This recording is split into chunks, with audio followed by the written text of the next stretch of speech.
ঢালিউডের king megastar Shakib Khan আবারও চমকে দিলেন ভক্তদের।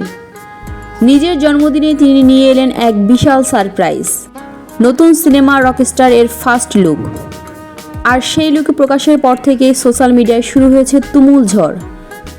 বর্তমানে মালয়েশিয়ায় চলছে এই সিনেমার শুটিং। জানা গেছে মার্চের 24 তারিখ থেকেই আনুষ্ঠানিকভাবে শুরু হয়েছে রকস্টার এর শুটিং, যেখানে আন্তর্জাতিক মানের ভিজুয়াল তৈরি করার লক্ষ্য নিয়ে কাজ শুরু করছে পুরো টিম।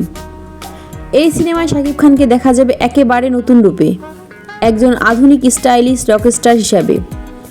চরিত্রটি এমন একজন সঙ্গীত শিল্পীর যিনি নিজেই গান লেখেন, সুর করেন এবং নিজের মতো করে জীবন উপভোগ করেন। ফার্স্ট লুকে দেখা গেছে কালো চশমা, লম্বা চুল, শরীরে ট্যাটু আর একরকম রাফ অ্যান্ড ফাস্ট স্টাইল। এ যেন চেনা শাকিব নয়, একেবারে ইন্টারন্যাশনাল লেভেলের নতুন অবতার। ভক্তরা বলছেন এটা শাকিব খানের ক্যারিয়ারের সবচেয়ে ইউনিক লুক। টলিউড এখন আন্তর্জাতিক মনে হচ্ছে। শুধু লুকই না, এই সিনেমার গল্পে থাকছে ভিন্নতা। অ্যাকশন নয়, বরং মিউজিক, আবেগ আর ভালোবাসার গল্প দিয়েই তৈরি হচ্ছে রকস্টার। সিনেমাটি পরিচালনা করেছেন আজমান রুশো, আর এতে শাকিব খানের সঙ্গে দেখা যাবে জনি প্রমুখ, সাবিনা নূর ও তানজিরা মিথিলাকে।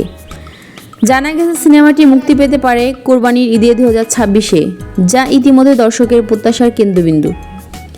সবকিছু মিলিয়ে বলা যায় নতুন লুক, আন্তর্জাতিক লোকেশন, মিউজিক্যাল গল্প এবং মেগাস্টার শাকিব খান।